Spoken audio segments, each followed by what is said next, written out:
નમસ્કાર વિદ્યાર્થી મિત્રો, ધોરણ 11 સાયન્સ બાયોલોજી ની અંદર આપણે ચેપ્ટર નંબર 8 કોષ જીવનનો એકમમાં આપણે આગળ જોયું કે હરિતકણ અને રંજક કણ વિશેનો અભ્યાસ કર્યો।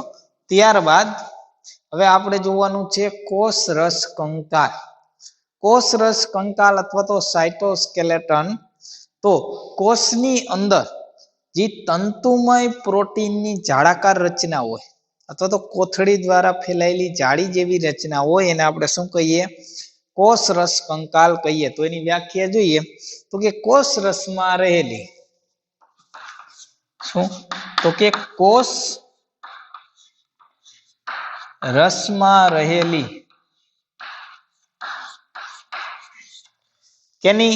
તો કે પ્રોટીનની, તંતુમય પ્રોટીનની, તંતુમય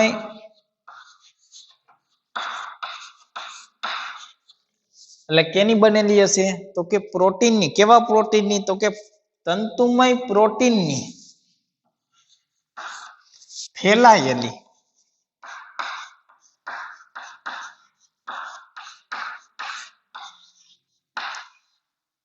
જાળાકાર એટલે કે જાળી જેવી રચનાને કારણે શું કહેવામાં આવે? તો કે કોષ રસ કંકાલ કહેવામાં આવે। કોષ રસ કંકાલ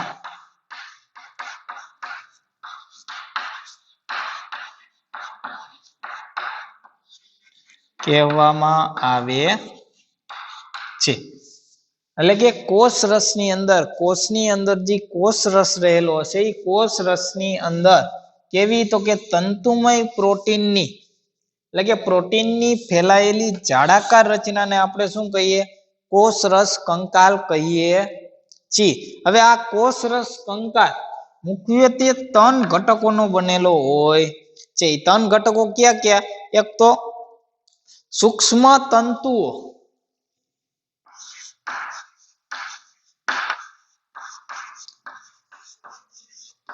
તંતુઓ અથવા તો તંતુકાઓ, ત્યારબાદ સૂક્ષ્મ નલિકા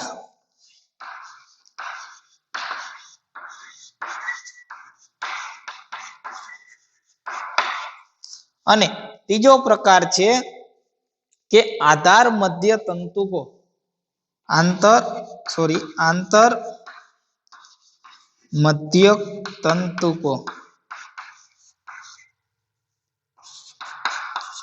રેડી? તો આ 3 ઘટકોની બનેલી હોય છે। શું? તો કે કોષ રસ કંકાલ। હવે આ ત્રણેયનું કાર્ય શું?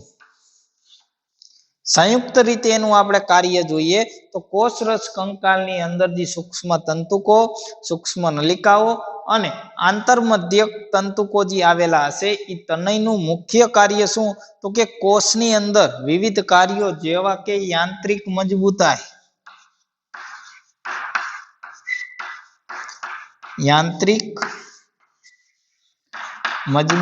એટલે કે કોષ રસને અથવા તો કોષને યાંત્રિક મજબૂતાઈ આપવાનું, એને ચલિતતા આપવાનું।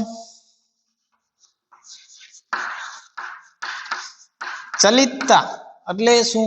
તો કે હલનચલન કરવા માટે, મૂવમેન્ટ કરવા માટે, એક જગ્યાએથી બીજી જગ્યાએ જવા માટે જે કોષ હલનચલન કરે એને આપણે શું કહીએ? ચલિતતા કહીએ। ત્યારબાદ કોષનો આકારની જાળવણી માટે, કોષના આકારની જાળવણી, કોષનો આકાર ડિપેન્ડ થતો હશે કેના ઉપર ડિપેન્ડ થતો હશે? તો કે કોષ રસ કંકાલ ઉપર ડિપેન્ડ થતો હશે, વગેરે સાથે સંકળાયેલી છે। એટલે આ એના શું થયા? કાર્યો કેના? તો કે કોષ રસ કંકાલના અથવા તો સૂક્ષ્મ તંતુકોના। હવે આપણે જો સૂક્ષ્મ તંતુકો વિશે કે આ ત્રણેય ભાગ વિશે વાત કરીએ તો કે સૂક્ષ્મ તંતુકો રહ્યા એ કેના બનેલા હશે? તો કે એક્ટિન જેવા પ્રોટીનના બનેલા હશે। ત્રણેય ભાગની આપણે વાત કરીએ તો કે સૂક્ષ્મ તંતુકો,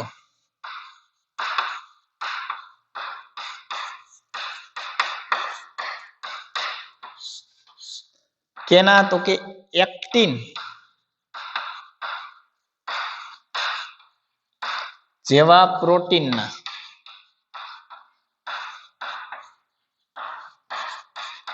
બનેલા હોય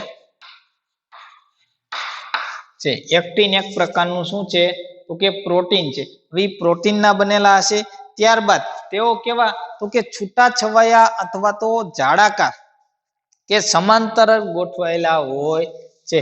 છૂટા છવાયા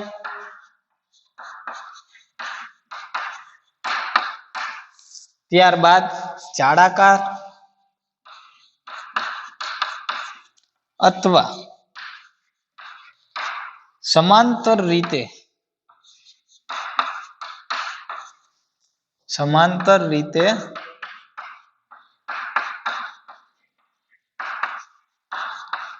ગોઠવાયેલા હોય છે। એટલે કે એની રચના કેવી હશે કાં તો એ છૂટા છવાયેલા હશે કાં જાડાકાર અને કાં તો સમાંતર રીતે ગોઠવાયેલા હોય છે। હવે એનું કાર્ય શું તો કે કોષની અંદર કોષીય ગતિ કે કોષના સ્વરૂપ ફેરને માટે કોષીય ગતિ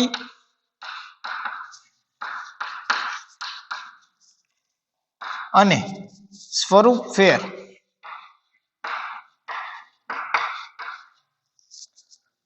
ફેર એટલે કે કોષનો આકાર બદલાવવા માટે એ જવાબદાર હોય છે। રેડી। હવે બીજો પ્રકાર છે સૂક્ષ્મ નલિકાઓ।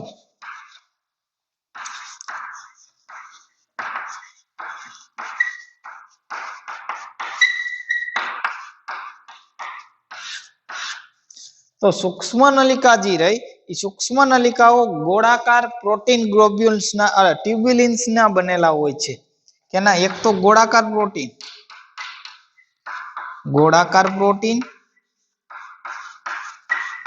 કેવા પ્રોટીન કયું હોય છે ટ્યુબ્યુલિન પ્રોટીનના બનેલા હોય છે। અને એ કેવી રચના છે ટ્યુબ્યુલિન પ્રોટીનના પોલી નલિકામય રચના પોલી નળાકાર રચના એટલે કે નળી આકારનું છે। નલિકા રહી તો નળિકાજી હોય અથવા તો નળીજી હોય અથવા તો નલિકાજી હોય એ શું હશે અંદરથી પોલાણ ધરાવતી છે એટલે કે અંદરથી જગ્યા હશે તો એને આપણે શું કહીએ તો કે પોલી નળાકાર રચના કહીએ છીએ। એનું કાર્ય શું તો કે કોષનો આકાર જાળવવા માટે મદદરૂપ થાય કોષનો આકાર જાળવવા માટે રેડી। ત્યારબાદ તે કેના માટે તો કે કોષીય ગતિ અથવા તો દ્રવ્યોનું શું કરતું હશે વહનમાં ભાગ ભજવે છે। કોષીય ગતિ તથા કેનું તો કે દ્રવ્યોનું વહનમાં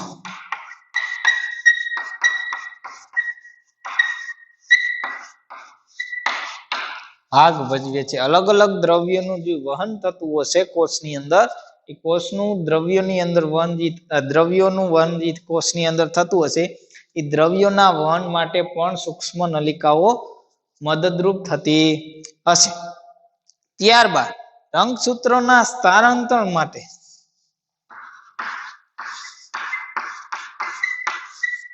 રંગસૂત્રોના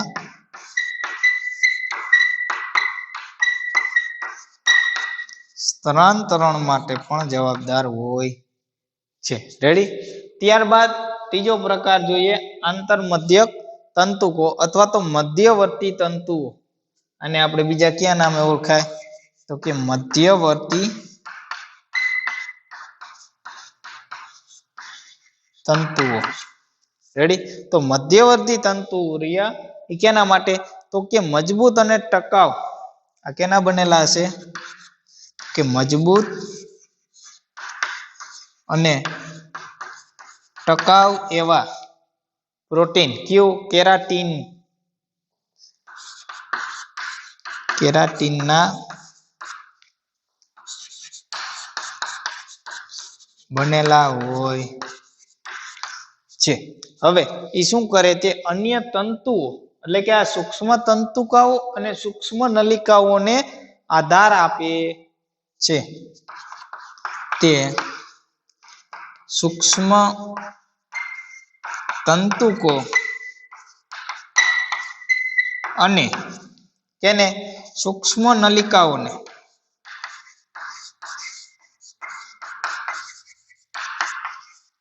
શું કરે છે તો કે આધાર આપવાનું કાર્ય કરે છે।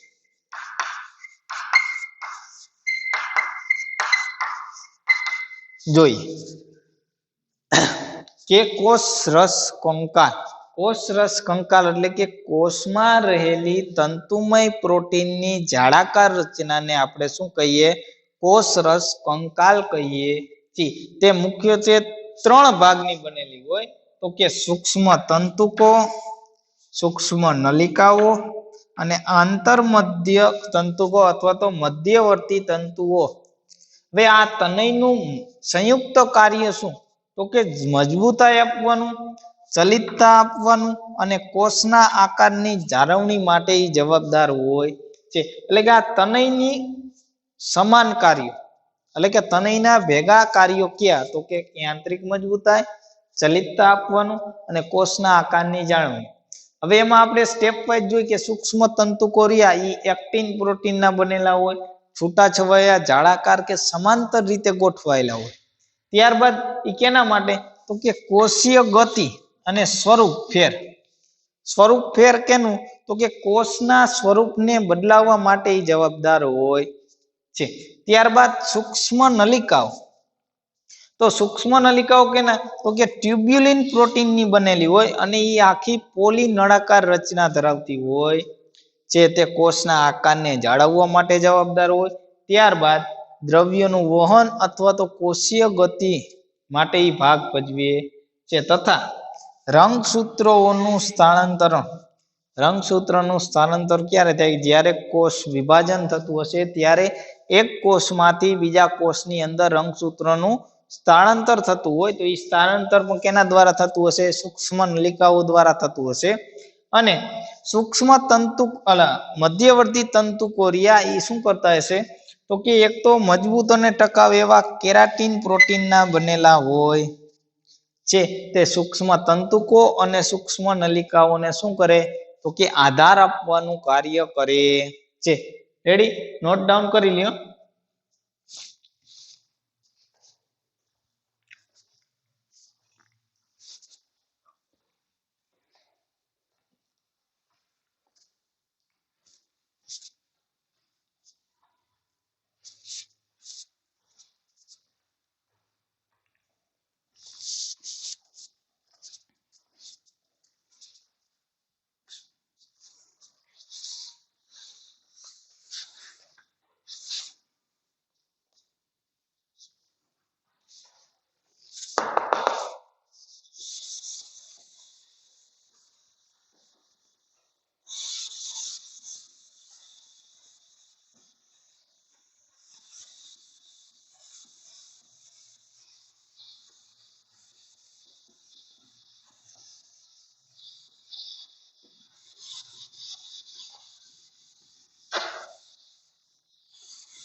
હવે આપણે જોઈએ પક્ષમ અને કસાઓ।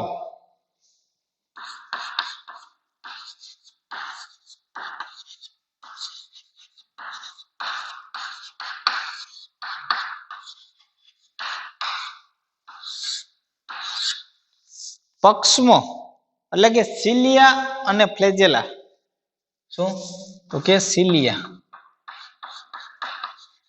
સિલિયા એન્ડ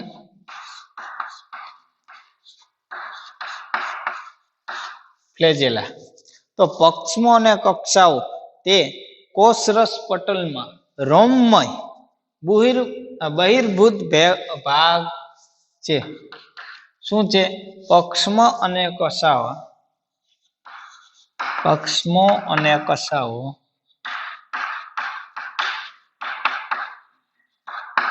કેના?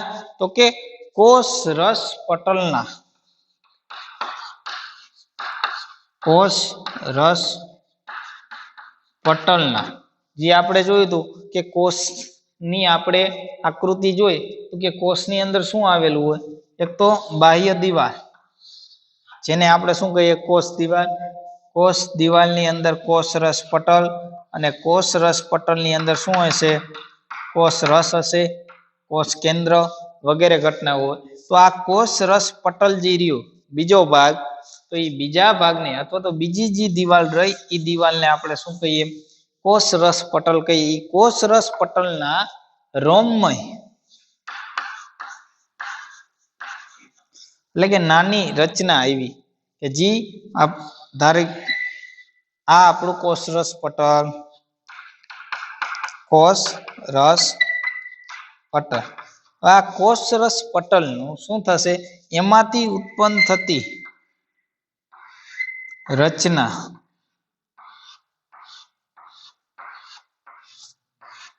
એટલે રોમમય નાના તંતુકો જેવી રચના, રોમમય બહિર્ભેદ ભાગ બહિર્ભૂત ભેદ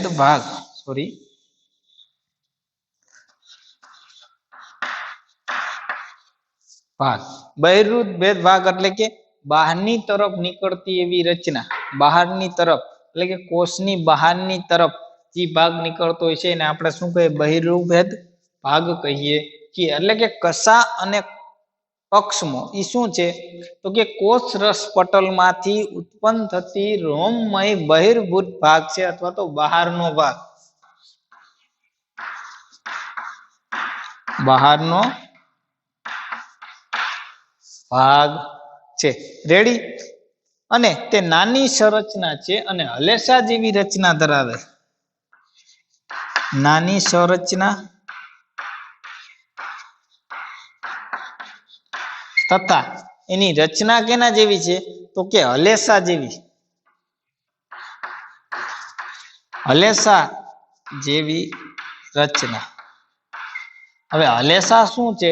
જ્યારે આપણે નદીની અંદર બોટ હોય તો હોડી હોય, હોડીને જે આપણે પાણીની અંદર દ્વારા હલનચલન કરાવીએ તો એ જે સાધન લાંબી આખી નળી હોય એને આપણે શું કહીએ? આવી રચના હોય તો આવી રચનાને આપણે શું કહીએ? હલેસા કહીએ. તો એ હલેસા જેવી રચના છે. રેડી? ત્યારબાદ કશા એ તુલનાત્મક રીતે લાંબી હોય. પક્ષમો અને કશાની વાત કરીએ તો એમાં કશા તુલનાત્મક રીતે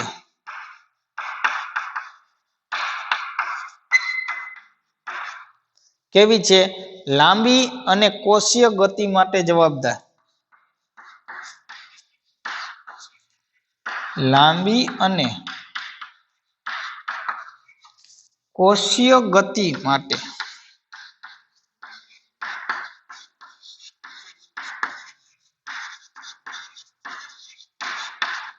જવાબદાર છે. રેડી? હવે આદિકોષ કેન્દ્રીય બેક્ટેરિયા અને સુકોષ કેન્દ્રીય પ્રાણીઓની અંદર આ બંનેની અંદર કશાઓ અને પક્ષમો ની રચના કેવી હશે? અલગ અલગ હશે. એટલે કે આદિકોષ કેન્દ્રીય સજીવો અને આદિકોષ કેન્દ્રીય અને સુકોષ કેન્દ્રીય સજીવોમાં એટલે કે બંને પ્રકારના સજીવો, આદિકોષ કેન્દ્રીય એટલે કે એક કોષી સજીવો અને સુકોષ કેન્દ્રીય સજીવો, બંનેની અંદર જોવા મળતી કશા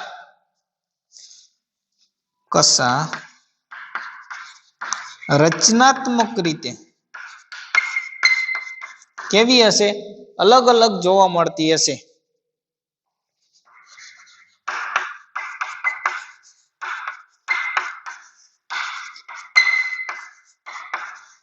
એટલે કે બંનેની અંદર જે કસા આવેલી હશે, પરંતુ બંનેના કાર્યો એની રચના કેવી હશે? અલગ અલગ હશે। હવે જો આપણે ઇલેક્ટ્રોન માઇક્રોસ્કોપનો ઉપયોગ કરીએ, કેનો ઉપયોગ કરીએ? તો કે ઇલેક્ટ્રોન માઇક્રોસ્કોપનો અભ્યાસ પરથી શું ખ્યાલ આવ્યો? તો પક્ષમાં તથા કસાઓ જીવરસ પટલથી શું હશે? ઘેરાયેલી રચના ઇલેક્ટ્રોન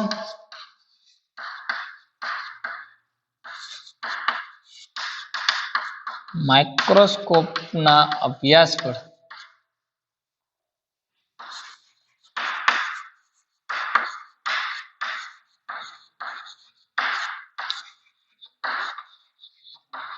શું જાણવા મળ્યું?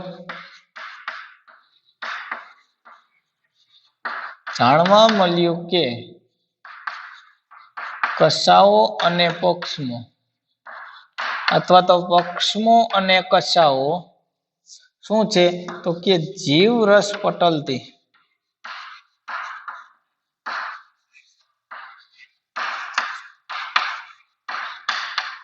ઘેરાયેલી રચના છે। એટલે કે જીવરસ પટલથી શું હશે? ઘેરાયેલ હશે। તેના અક્ષતંતુને અક્ષસૂત્ર કહેવાય છે। અક્ષતંતુને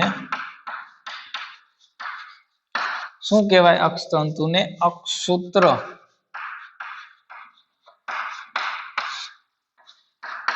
કહેવાય।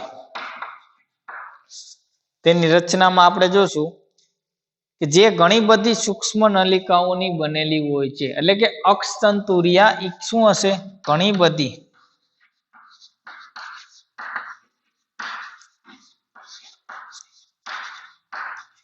સૂક્ષ્મ નલિકાથી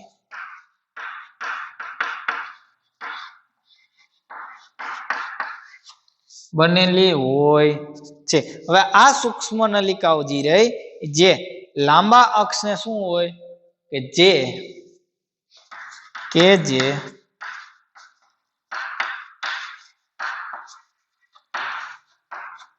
લાંબા અક્ષને શું હશે?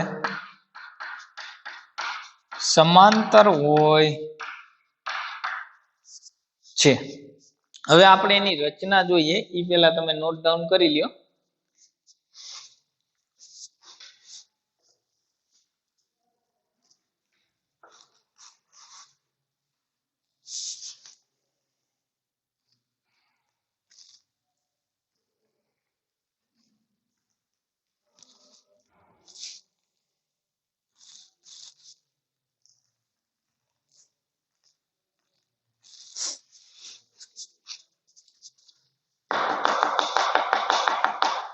રેડી? હવે આપણે એની રચના જોઈએ કે આકૃતિ એની જોઈએ।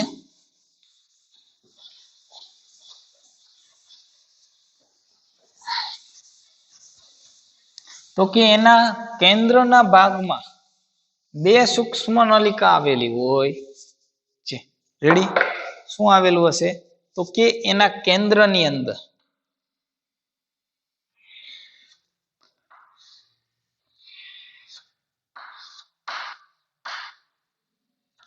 માની લીધો આ બે સૂક્ષ્મ નલિકા છે અને આ બંને સૂક્ષ્મ નલિકાઓ શું હશે? એકબીજા સાથે જોડાયેલી રચના હોય।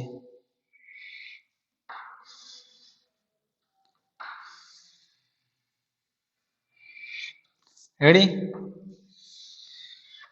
માની લ્યો કે આ એનું કેન્દ્ર ભાગ, આને આપણે શું કહીએ? તો કે કેન્દ્રસ્થ નલિકાઓ।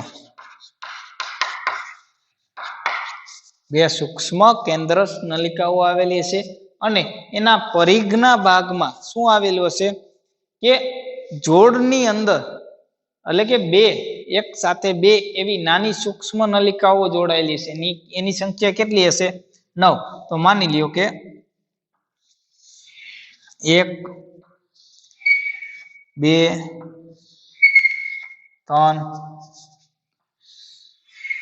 4 5 6 7 8 અને 9 આમ ટોટલ 9 રચના આવેલી હોય છે સૂક્ષ્મ નલિકાઓ અને એ સૂક્ષ્મ નલિકા સાથે શું આવેલું છે એ અહીંયા જોડાયેલી રચના હશે પરીક્ષા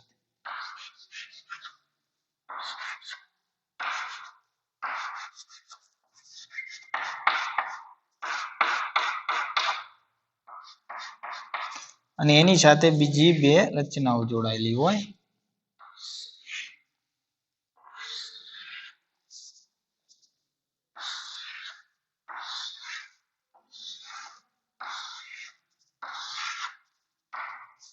રેડી તો આ જોડાયેલી રચના રહી એ જોડાયેલી રચના શું કહેવાય એને આપણે કે પરિઘ સૂક્ષ્મ નલિકા પરિઘવર્તી સૂક્ષ્મ નલિકા કહેવાય પરિઘવર્તી સૂક્ષ્મ નલિકા આપણે બીજી વખત એની આકૃતિ જોશું કે કેવી રીતે એ જોડાયેલી રચના હોય અને એની સાથે બીજી સૂક્ષ્મ નલિકાઓ જોડાયેલી હોય એ બધું જ આપણે જોવાનું છે હવે ત્યારબાદ હવે આ એક નલિકા અને આ બીજી નલિકા એ એકબીજા સાથે શું કરેલી છે તો કે એકબીજા સાથે જોડાણ થયેલી રચના હોય છે એટલે કે નાની સૂક્ષ્મ તંતુકાઓ સાથે અથવા તો સૂક્ષ્મ નલિકાઓ સાથે ઈ જોડાયેલી રચના છે હવે આપણે જોઈએ કે વ્યવસ્થિત રીતે અને સાથે આપણે નોટ ડાઉન કરતા જઈએ પહેલા તો બે કેન્દ્રસ્થ નલિકાઓ આવેલી હોય લખતા જઈએ ને આપણે ડ્રો કરતા જઈએ કે કેન્દ્રસ્થ ભાગમાં બે સૂક્ષ્મ નલિકાઓ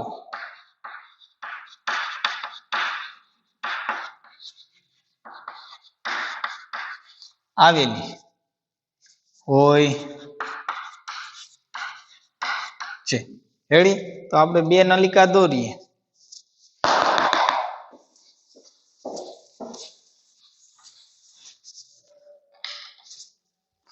આ કેન્દ્રસ્થ ભાગમાં બે નલિકા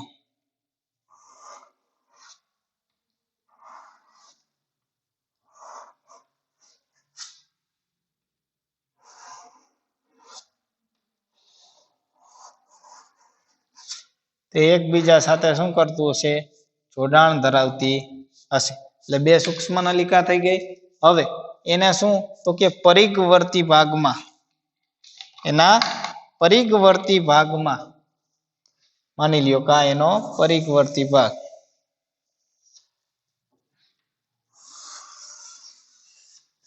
પરિઘવર્તી ભાગમાં 9 બીજી સૂક્ષ્મ નલિકા આવેલી હશે અને કેવી હશે જોડની અંદર આવેલી હોય છે એટલે કે 1 2 3 4 5 6 7 8 અને 9 એમ ટોટલ 9 સૂક્ષ્મ નલિકાઓ આવેલી હોય છે રેડી તો આપણે અહીંયા નોટ ડાઉન કરીએ તો કે તેના પરિઘવર્તી ભાગમાં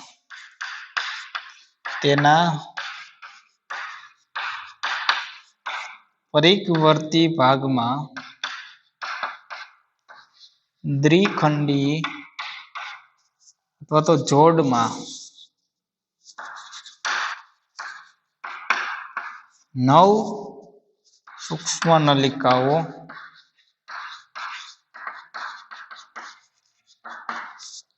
આવેલી હોય છે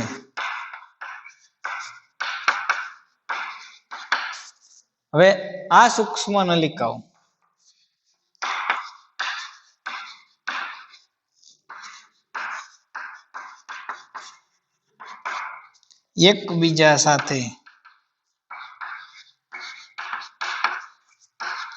એકબીજા સાથે શું થશે તો કે આંતરદ્રિકીય સેતુ દ્વારા આંતરદ્રિકીય સેતુ દ્વારા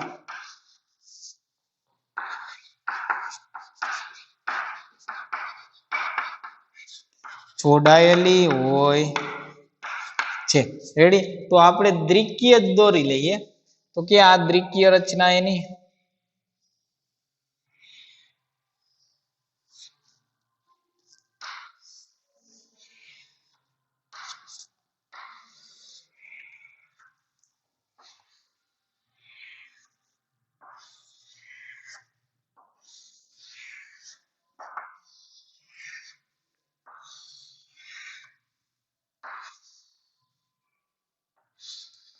આ દ્વિકીય રચના અને એ એકબીજા સાથે શું થયેલી હશે તો કે એકબીજા સાથે આંતરદ્વિકીય દ્વારા જોડાયેલી હોય છે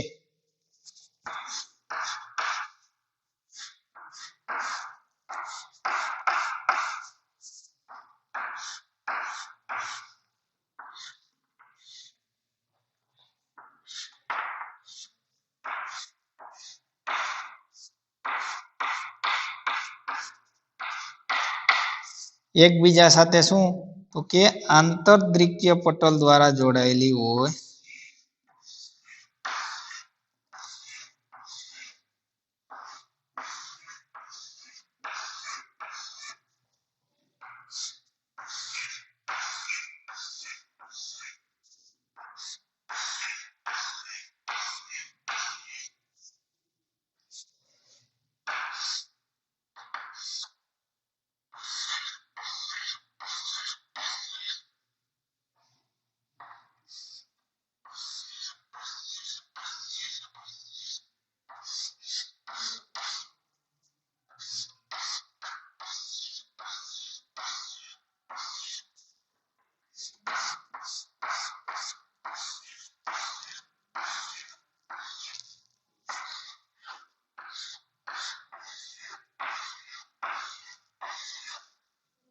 તો આ જે ભાગ રહ્યો અને આપણે શું કહીએ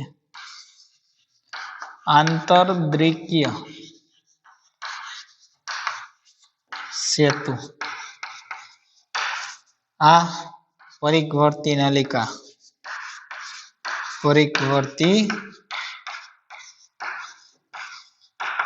સૂક્ષ્મ નલિકા આ બેને શું કહેવાય તો કે કેન્દ્રસ્થ નલિકા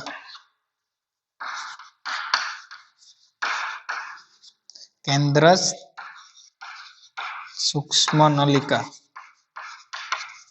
રેડી હવે આગળ જોઈએ તો કે ઈ કેના દ્વારા તો કે જીવરસ પટલ દ્વારા ઘેરાયેલી રચના આપણે આગળ જોયું તો કે આપણે જીવરસ પટલ દોરીએ તો કે આ જીવરસ પટલ દ્વારા શું છે તો કે ઘેરાયેલી રચના છે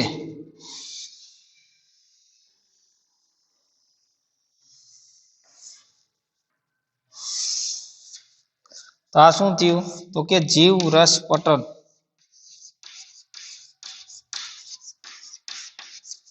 જીવરસ પટલ દ્વારા ઘેરાયેલી રચના છે કેન્દ્રની અંદર બે સૂક્ષ્મ નલિકા હવે બે સૂક્ષ્મ નલિકા રહી અને આ પરિઘની અંદર 9 જોડની અંદર નલિકા એટલે શું થયું તો કે કેન્દ્રસ્થ ભાગમાં નલિકા કેટલી તો કે બે નલિકા પરિઘવર્તી ભાગમાં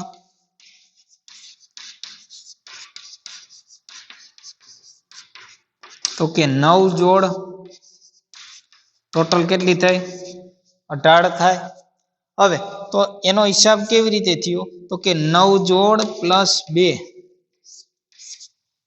રેડી ટોટલ 20 નલિકાઓ આવેલી હોય 20 નલિકાઓ આવેલી હોય છે રેડી હવે 9 જોડ સૂક્ષ્મ નલિકા આવે અક્ષતંતુની સૂક્ષ્મ નલિકાઓની આવી घेराયેલી રચના હોય અને ઈ પરિઘીય નલિકાની પ્રત્યેક જોડ સાથે ત્રિજ્યા વર્તુક તંતુક વડે જોડાયેલા હોય છે. હવે જે આ ડોટ ડોટ લાઈન રહી એને શું કહેવાય? ત્રિજ્યાવર્તિક તંતુકો કહેવાય છે. રેડી? અને આ ભાગને આપણે કેન્દ્રસ્થ આવરણ કહીએ કે જે કેન્દ્ર ભાગને શું કરે? આવરિત કરે છે, એટલા માટે એને કેન્દ્રસ્થ આવરણ કહીએ છીએ. રેડી? ત્રિજ્યાવર્તિક તંતુકો, સોરી, ત્રિજ્યાવર્તિક તંતુકો એટલે કે જે પરિઘ સાથે ત્રિજ્યાવર્તી જોડાયેલી હોય કે ત્રિજ્યા, કોઈ પણ ત્રિજ્યા લઈએ કેન્દ્રથી લઈ, તો કેન્દ્રથી લઈ માની લ્યો કે આ કેન્દ્રથી લઈ અને આમ ત્રિજ્યા દોરી, તો એ ત્રિજ્યાવર્તિક તંતુકો દ્વારા શું થયેલું હશે? જોડાયેલી રચના છે. ત્યારબાદ તો કે પરિઘીય જોડ પણ એકબીજા સાથે, એટલે કે પરિઘીય જોડ, આ જે પરિઘીય જોડ રહી એ પરિઘીય જોડ એકબીજા સાથે કેના દ્વારા? તો કે આંતરદ્વિકીય સેતુ વડે જોડાયેલી હોય છે. રેડી? અને બંને પક્ષમાં તથા કક્ષાઓ શું હે? તારાકાયના તલકાય જેવી રચનામાંથી ઉત્પન્ન થાય છે. પક્ષમાં અને કક્ષાઓ તારાકાય કે તારા કેન્દ્ર જેવી તલકાયમાંથી ઉદ્ભવે છે. રેડી? લખી લ્યો.